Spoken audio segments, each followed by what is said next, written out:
Hello दोस्तों, कैसे हैं आप लोग। एक बार वापस से आपका स्वागत है मेरे चैनल में। आज मैं आपके लिए लेके आया हूँ साइंस एंड टेक्नोलॉजी का एक टॉपिक है। टॉपिक का नाम है हमारे क्वांटम कंप्यूटिंग।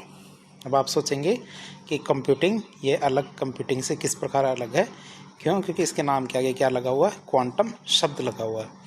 तो हमारे जो भौतिकी के जो नियम होते हैं वो कुछ अलग तरह से काम करते हैं, और जब हम क्वांटम स्तर पर काम करते हैं अर्थात परमाणु स्तर पर कार्य करना शुरू करते हैं तो हमारे जो भौतिकी के नियम होते हैं वो उन पर लागू नहीं हो पाते, और वहाँ पे क्या क्वांटम नियम लागू होने शुरू हो जाते हैं। और वैसे भी हम जैसे समय का विकास हो रहा है, प्रगति हो रही है, तो वैसे वैसे जैसे हम पहले चंद्रमा पर गए, फिर मंगल ग्रह पर गए, और आज हम क्या है जो बृहस्पति के जो उपग्रह है उन तक जाने की कोशिश कर रहे हैं। तो इस तरह क्या है, हमारे समय के साथ जैसे जैसे आधुनिकता बढ़ रही है वैसे वैसे क्या गणनाओं का स्तर भी बढ़ता जा रहा है।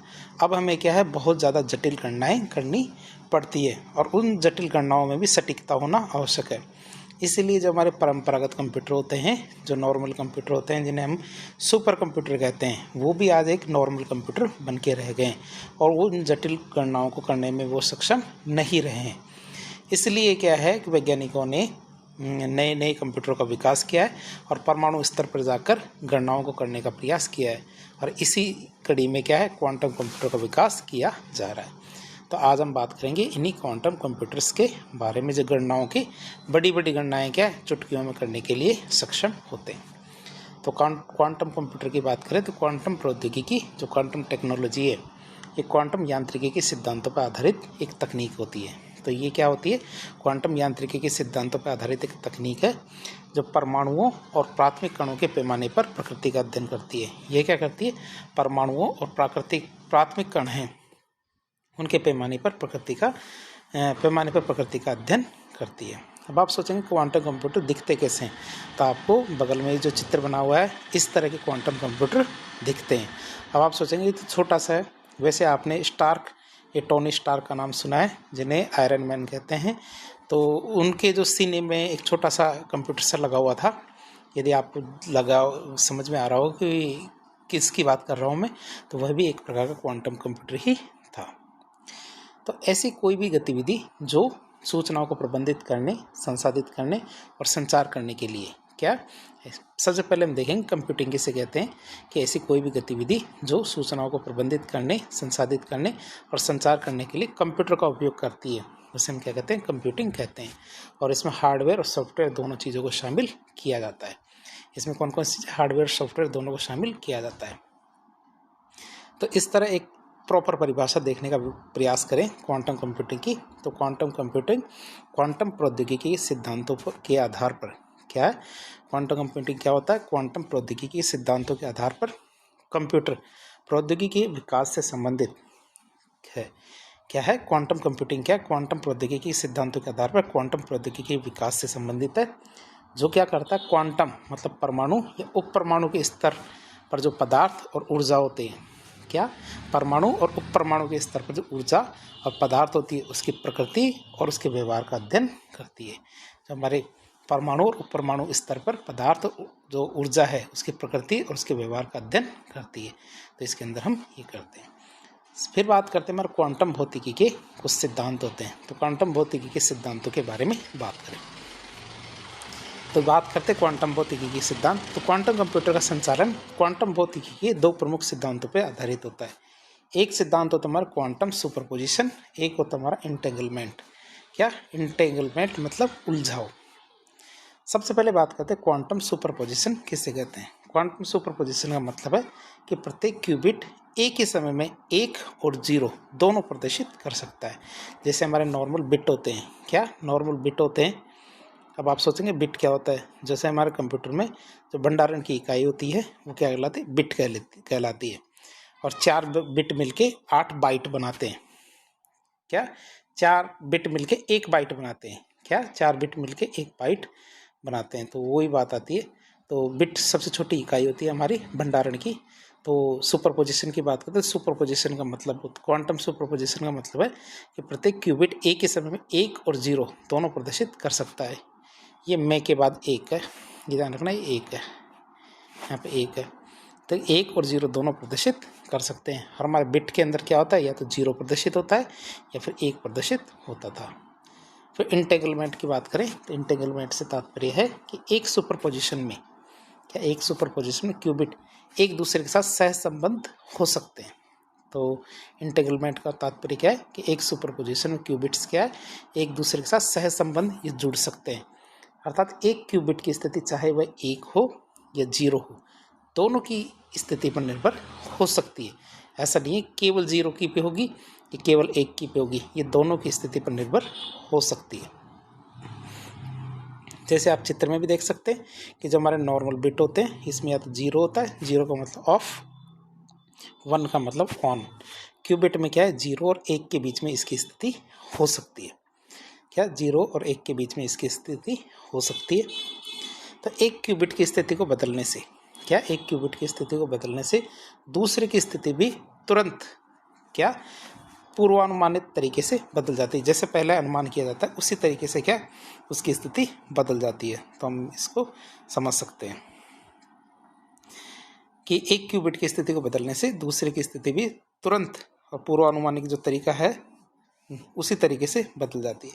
इंटेग्रलमेंट क्यूबिट्स को इंटेग्रलमेंट क्या है, क्यूबिट्स को परस्पर अंतःक्रिया करने में सक्षम बनाता है, कि एक दूसरे के साथ अंतःक्रिया करने में ये इसको सक्षम बनाता है, जिस कारण वे कुछ गणनाओं को पारंपरिक और सुपर कंप्यूटर की तुलना में अत्यधिक तेज़ी से कर पाते हैं।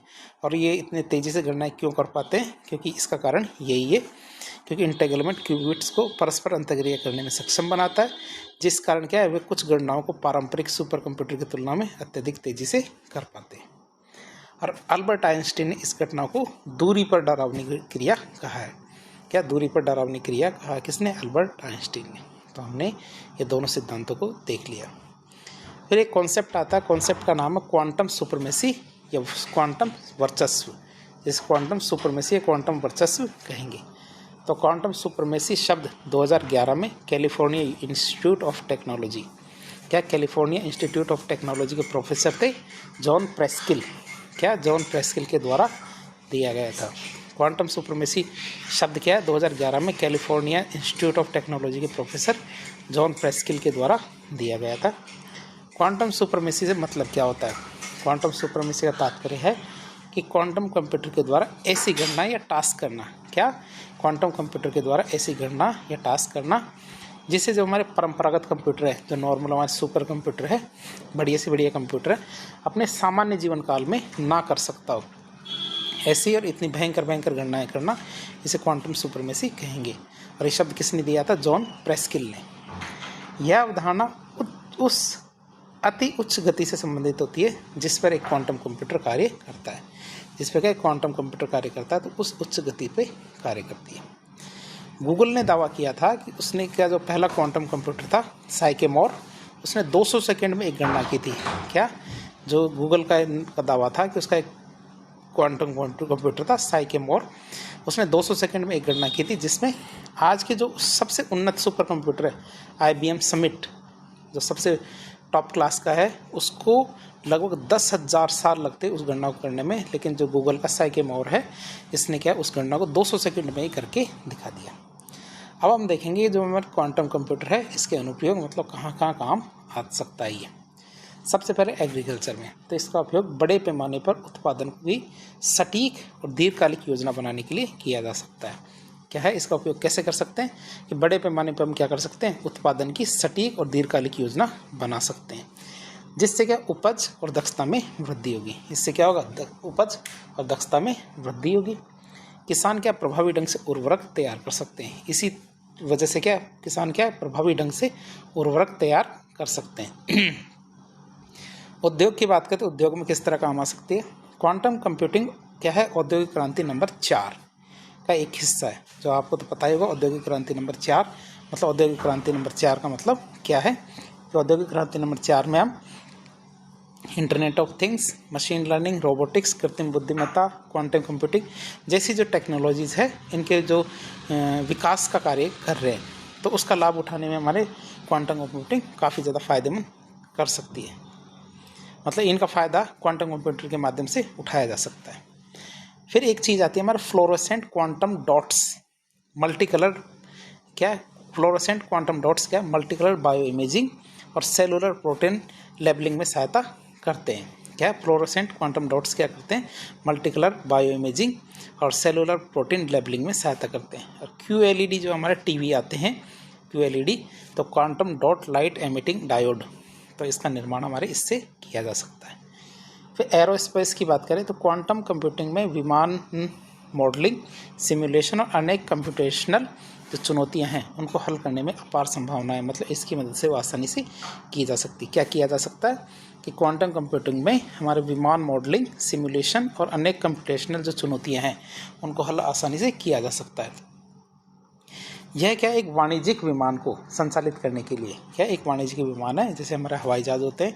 जैसे मान लीजिए जयपुर से जो कलकत्ता के लिए एक फ़्लाइट उड़ती है, लेकिन हमें पता नहीं है उसके लिए अंदर कितने तेल की आवश्यकता होती है, लेकिन क्वांटम कंप्यूटर के ज़रिए आप पता लगा सकते हो कि फ़िक्स कितना तेल चाहिए उसके लिए। तो उसको संचालित करने के लिए ईंधन की इष्टतम मात्रा और गति का आकलन में मदद कर सकती है कि हमें कि वायुयान को किस गति से उड़ाएं कि वह है ना कम से कम तेल में एक जगह से दूसरी जगह चला जाए। क्यों? क्योंकि उसे तेल का वजन भी उठाना पड़ता है, जिससे क्या एरोस्पेस उद्योग को अपने प्रदर्शन में सुधार करने में मदद मिल सकती है। फिर आती है वित्तीय सेवाएं, फाइनेंशियल सर्विसेज। तो क्वांटम कंप्यूटर का उपयोग उद्योगों में जटिल वित्तीय मॉडलिंग और जोखिम प्रबंधन के लिए किया जा सकता है। क्या क्वांटम कंप्यूटर का उपयोग क्या है उद्योगों में जटिल वित्तीय मॉडलिंग और जोखिम प्रबंधन के लिए किया जा सकता है। फिर बात करें क्वांटम कंप्यूटिंग का उपयोग शेयर बाजार में जो हमारी समस्याएं आती हैं उनको पता लगाने के लिए भी किया जा सकता है। तो इस तरह हमने देखा उद्योगों में किस तरह क्वांटम कंप्यूटिंग का उपयोग किया जा सकता है। फिर आते हैं मेरे स्वास्थ्य और चिकित्सा में क्वांटम कंप्यूटिंग का कैसे उपयोग हो सकता है। क्या समय पर ट्यूमर का पता लगाने के लिए, जो हमारा कैंसर होता है तो कैंसर में ट्यूमर का खोज करना और बेहतर लक्षित दवाओं का विकास करने में हमारे क्वांटम कंप्यूटिंग का उपयोग किया जा सकता है। क्या समय पर ट्यूमर की खोज करना, बेहतर लक्षित दवाओं का विकास करने में हमारे क्वांटम कंप्यूटिंग का उपयोग हो सकता है। तेज अधिक सटीक निदान के लिए भी इसका उपयोग किया जा सकता है। क्या तेज अधिक सटीक निदान के लिए इसका उपयोग किया जा सकता है। चिकित्सा कम समय में आसानी से CT स्कैन की समीक्षा कर सकते हैं। चिकित्सा में क्या कर सकते हैं, कम समय में आसानी से जो CT स्कैन है इसकी समीक्षा कर सकते हैं कि व्यक्ति के कौन सी बीमारी किस स्तर की है और परिवर्तनों और विसंगतियों की तुरंत पहचान कर सकते हैं। वह अभी तक तो क्या है व्यक्ति जो डॉक्टर्स होते हैं उनको खुद इसकी पहचान करनी होती है, लेकिन इसके आने के बाद क्या है जो CT स्कैन के दौरान जो परिवर्तन और विसंगतियाँ होती है वो क्वांटम कंप्यूटर उनको तेज़ी से खुद ही पहचान कर लेगा। फिर यह प्रोटीन फोल्डिंग के अध्ययन में सहायता करता है, जिसकी वजह से क्या अल्जाइमर, पार्किंसन जैसी बीमारियाँ होती है जो बहुत घातक बीमारियाँ होती है, इन बीमारी के उपचार में भी जो संभावित अनुप्रयोग है वो विकसित किए जा सकते हैं ये हमारे क्वांटम कंप्यूटर्स के मदद से। फिर क्वांटम कंप्यूटिंग की बढ़ती हुई डेटा प्रोसेसिंग क्षमता के साथ डॉक्टर रोगी के लिए लक्षित कीमोथेरेपी प्रोटोकॉल को जल्दी से पहचान कर सकते हैं कि इस व्यक्ति को इस स्तर की बीमारी है और उसके लिए कितने स्तर की कीमोथेरेपी की ज़रूरत है। तो इस चीज़ की पहचान भी हमारे क्वांटम कंप्यूटर के जरिए की जा सकती है। फिर आता हमारा साइबर सुरक्षा, साइबर सिक्योरिटी। तो मशीन लर्निंग की मदद से क्वांटम कंप्यूटिंग साइबर सुरक्षा खतरों से निपटने के लिए, क्या मशीन लर्निंग की मदद से क्वांटम कंप्यूटिंग साइबर सुरक्षा खतरों से निपटने के लिए विभिन्न तकनीकों को विकसित करने में मदद कर सकती है। बहुत सारी तकनीकें हैं जिनको विकसित करने में मदद कर सकती है। क्वांटम कंप्यूटिंग एन्क्रिप्शन विधियों को बनाने में मदद कर सकती है। क्या जो हमारे व्हाट्सअप, ये बहुत सारी अब तो नई नई जैसे फेसबुक है, इनमें जब आप बात करते हो, मैसेज करते हो तो वो क्या एनक्रिप्टेड होते हैं। क्या होते हैं? एनक्रिप्टेड होते हैं, मतलब बीच में कोई भी उनको नहीं पता लगा सकता। तो क्वांटम कंप्यूटिंग क्या एनक्रिप्शन विधियों को बनाने में मदद कर सकती है, जिसे क्वांटम क्रिप्टोग्राफी में भी के रूप में भी जाना जाता है। किस रूप में जाना जाता है? इसे क्वांटम क्रिप्टोग्राफी के रूप में भी जाना जाता है। फिर आता है हमारे अनुसंधान, जिसे क्या कहते हैं? रिसर्च। तो रिसर्च की बात करें, क्वांटम कंप्यूटिंग गुरुत्वाकर्षण, ब्लैक होल, जो हमारे गुरुत्वाकर्षण, ब्लैक होल आदि से संबंधित भौतिकी के जो मूलभूत प्रश्न हैं उनको हल करने में भी सहायता कर सकते हैं। क्वांटम कंप्यूटिंग क्या है? हमारे गुरुत्वाकर्षण, ब्लैक होल आदि से संबंधित जो भौतिकी के मूलभूत प्रश्न हैं इनको हल करने में सहायता कर सकती है। 2016 में प्रक्षेपित जो चीन का क्वांटम संचार उपग्रह है मिसियस, ध्यान रखना क्वांटम संचार उपग्रह हमारा मिसियस, ये जमीनी स्टेशनों उपग्रहों के बीच सुरक्षित क्वांटम संचार लिंक प्रदर्शित करने वाला दुनिया का पहला उपग्रह बन गया है। ध्यान रखना कंप्यूटर का नाम हमारे उपग्रह का नाम है मिसियस। मिसियस कहाँ का उपग्रह? हमारे चीन का क्वांटम कंप्यूटर है। क्वांटम संचार उपग्रह मिसियस, जो कब भेजा था उन्होंने? 2016 में। Quantum computing genome India project है हमारी, तो उसको भी बढ़ावा दे सकती है। अब बात करें अंतरिक्ष में। अंतरिक्ष की बात करें तो गुरुत्वाकर्षण तरंगों का पता लगाने में हमारा क्वांटम कंप्यूटर काम में आ सकता है। किसका? अंतरिक्ष गुरुत्वाकर्षण तरंगों का पता लगाने में। फिर मानव निवास योग्य जो ग्रह है उसकी खोज करने में, स्पेस क्राफ्ट, स्पेस सूट की मॉडलिंग और डिजाइनिंग, रीडिजाइनिंग, इन सब को करने में क्वांटम कंप्यूटर काम आ सकते हैं। फिर आपदा प्रबंधन की बात करें, डिजास्टर मैनेजमेंट की बात करें, तो क्वांटम अनुप्रयोगों के द्वारा सुनामी, सूखा, भूकंप और बाढ़ के बेहतर पूर्वानुमान लगाए जा सकते हैं। किस किस के? हमारे सुनामी, सूखा, भूकंप और बाढ़ के जो पूर्वानुमान है वो बेहतर तरीके से लगाए जा सकते हैं। फिर बात करें हमारे क्वांटम प्रौद्योगिकी के माध्यम से जलवायु परिवर्तन से संबंधित जो डेटा है, क्या क्वांटम प्रौद्योगिकी के माध्यम से जलवायु परिवर्तन से संबंधित डेटा को संग्रह को बेहतर तरीके से सुव्यवस्थित किया जा सकता है। कि जो हमारा डेटा है जलवायु परिवर्तन का, तो इस डेटा को सुव्यवस्थित तरीके से, बेहतर तरीके से सुव्यवस्थित या फिर जो अरेंजमेंट किया जा सकता है। फिर आता हमारा पर्यावरण। पर्यावरण में कैसे काम आ सकता है? क्वांटम कंप्यूटर की कम समय में बड़ी मात्रा में डेटा को संसाधित करने की क्षमता। क्या क्वांटम कंप्यूटर की सबसे बड़ी क्षमता क्या है? कि वो कम समय में बड़ी मात्रा में डेटा को संसाधित कर सकता है। तो इस क्षमता से क्या मौसम प्रणाली मॉडलिंग बेहतर हो जाएगी। क्या मौसम प्रणाली मॉडलिंग क्या बेहतर हो जाएगी, जिससे वैज्ञानिक कम समय में अधिक सटीकता के साथ बदलते मौसम की भविष्यवाणी कर सकते हैं। जिसकी वजह से क्या कि वैज्ञानिक कम समय में अधिक सटीकता की वजह से साथ मौसम की भविष्यवाणी कर पाएंगे। अब हम बात करेंगे क्वांटम कंप्यूटर की चुनौती के बारे में। क्यों? क्योंकि ये तो हमने क्वांटम कंप्यूटर के लाभ देखे, कहाँ लाभ ले सकते हैं। क्वांटम कंप्यूटिंग बेहद महंगी तकनीक है। क्वांटम कंप्यूटिंग क्या? बेहद महंगी तकनीक है। साइबर हमलों के लिए दुरुपयोग की संभावना रहती है। फिर अत्यधिक जटिल तकनीक है। अब आप कैसे मानेंगे कि जटिल तकनीक है? क्यों? क्योंकि क्वांटम अवस्थाएं कैसी होती है? नाजुक होती है। क्वांटम अवस्थाएं कैसी होती है? नाजुक होती है। इसलिए उन्हें नियंत्रित करना बहुत ज़्यादा कठिन होता है। क्या होता है? क्वांटम अवस्थाएं बहुत ज़्यादा नाजुक होती है, इसलिए उन्हें नियंत्रित करना कठिन होता है। अत्यधिक क्वांटम एल्गोरिदम की आवश्यकता पड़ती है। इसके लिए क्या? अत्यधिक क्वांटम एल्गोरिदम की आवश्यकता होती है। फिर बात करें शोर, तापमान में बदलाव। क्या? शोर, तापमान में बदलाव, विद्युत का उतार चढ़ाव, कंपन, ये सभी चीज़ें एक क्यूबिट के संचालन को प्रभावित कर सकती है और इसके कारण उसका डेटा भी खो सकता है। किन किन चीज़ों से? शोर से, तापमान में बदलाव, विद्युत के उतार चढ़ाव, कंपन, ये सभी चीज़ें क्या एक क्यूबिट के संचालन को प्रभावित कर सकती है और इसके कारण उसका डेटा खो सकता है। क्यूबिट को स्थिर रखने के लिए उसे अत्यधिक ठंडा रखना पड़ता है। क्यूबिट को यदि स्थिर रखना हो तो उसके लिए क्या उसको अत्यधिक ठंडा रखना होता है। और क्यूबिट को स्थिर रखने के लिए -273 डिग्री सेल्सियस तापमान की आवश्यकता होती है।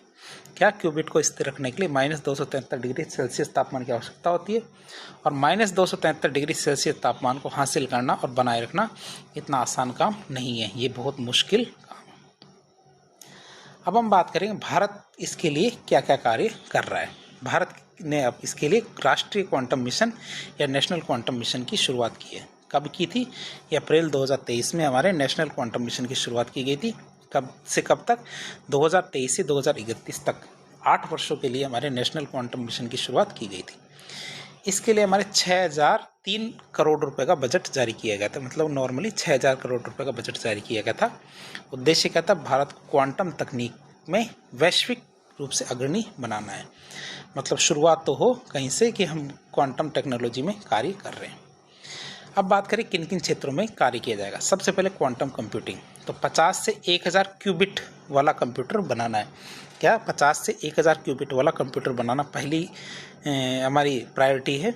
साइबर सुरक्षा और डेटा विश्लेषण में जिसका उपयोग किया जा सके। क्या? साइबर सुरक्षा और डेटा विश्लेषण आदि में इसका उपयोग करना है।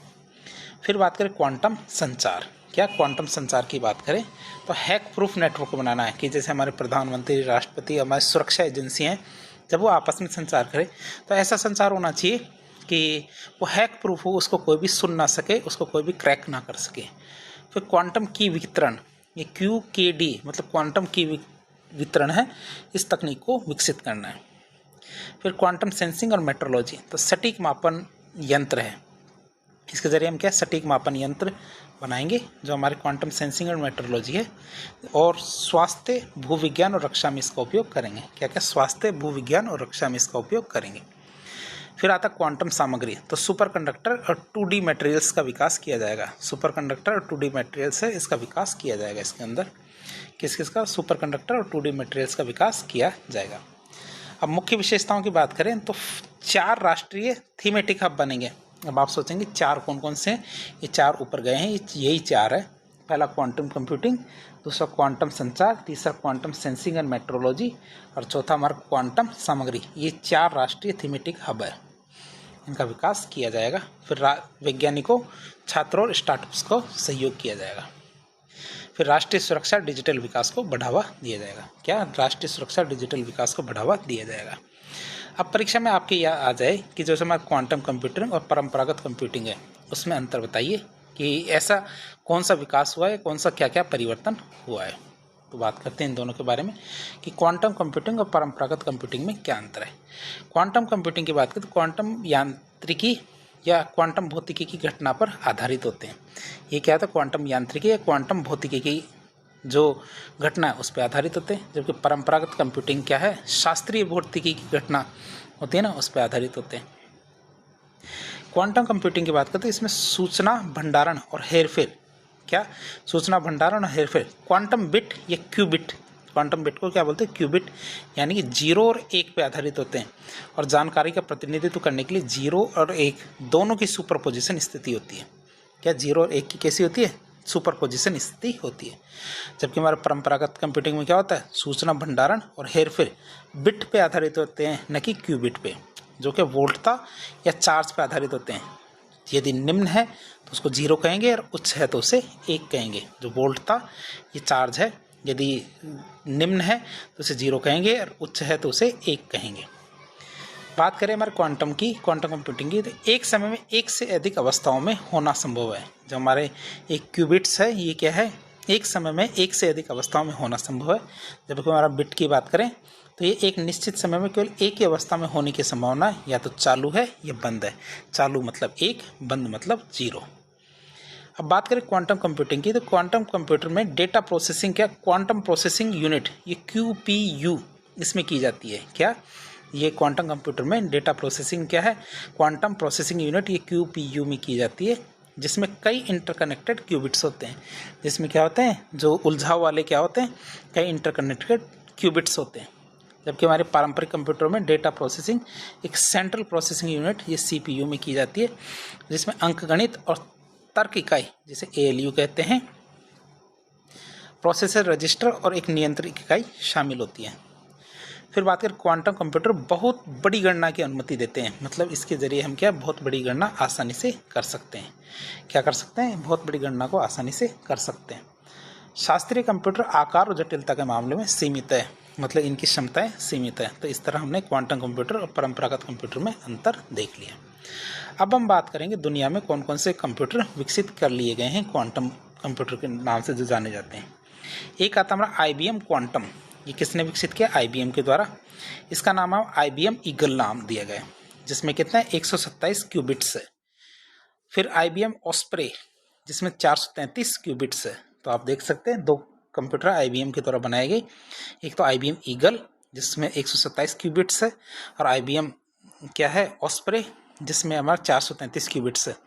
भारत भी 50 से लेके 1000 क्यूबिट्स वाला सुपर कंप्यूटर बनाने की बात कर रहे हैं। जो हमारा national computer super computing mission है, क्वांटम कंप्यूटिंग मिशन है, तो उसमें। फिर आता है किसने बनाया? IBM USA के अंदर है, जिसकी विशेषताएं देखें तो IBM ने IBM क्वांटम सिस्टम 1 नामक क्वांटम कंप्यूटर लॉन्च किया है।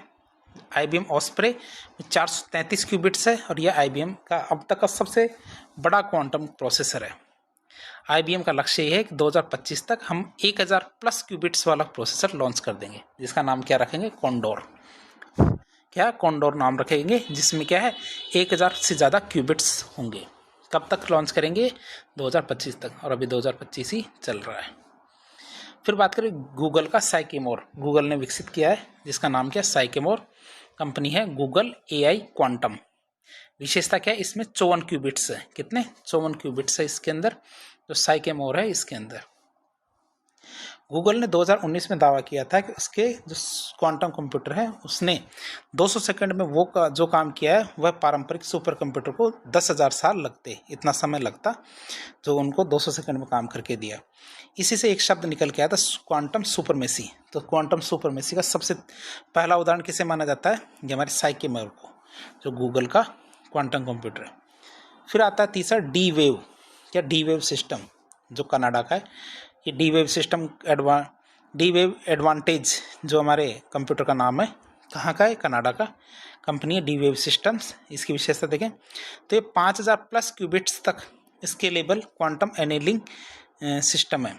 डी वेव क्वांटम एनीलिंग का प्रयोग करता है। क्या करता है? क्वांटम एनीलिंग का प्रयोग करता है, जो परंपरागत क्वांटम गेट मॉडल से अलग होता है।